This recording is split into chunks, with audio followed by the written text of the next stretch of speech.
داگو زیرزوا سالی آماده بکه. بری خدایه و بازاره داگو ایسوتان بکره.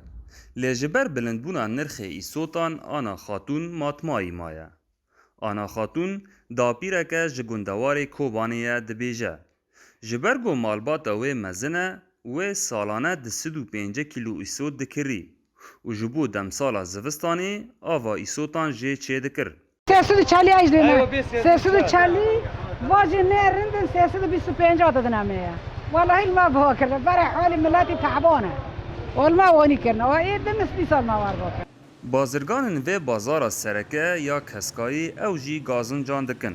و دبیجن جبر بهابونا نرخ ایسوتان زیان لکار وان جی دبه جبر گو فروتان پرگیمه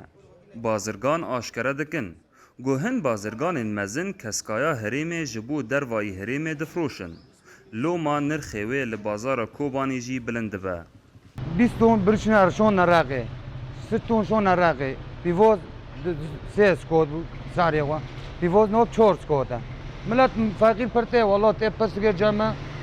پسگه نگونه بکره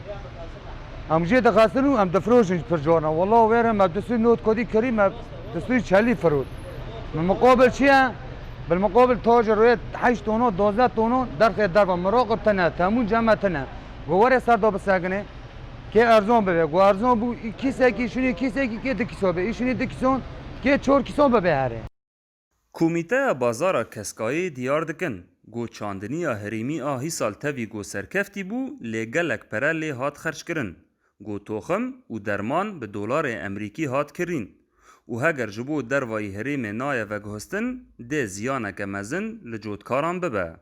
راست گو مزاره دکره بزر گو چه غرادی بی دکره گیب دولیر دکره بیعی و شری مجی طبعا گی پری سوریه بس بشکل عام نهاوت دی گوری درد کفیه در واجی داره جی تیوش وافت خونه جی یعنی هر تشی متوافره یعنی بالنسبه گو بعجان آبه فرنگ آبه بیسوت آبه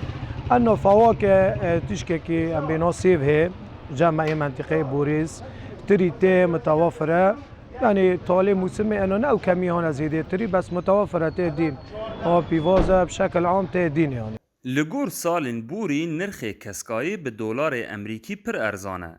لجبرگو کرین و فروتان به لیره سوریه کارینا کرینه لجم ولاتیان کمه.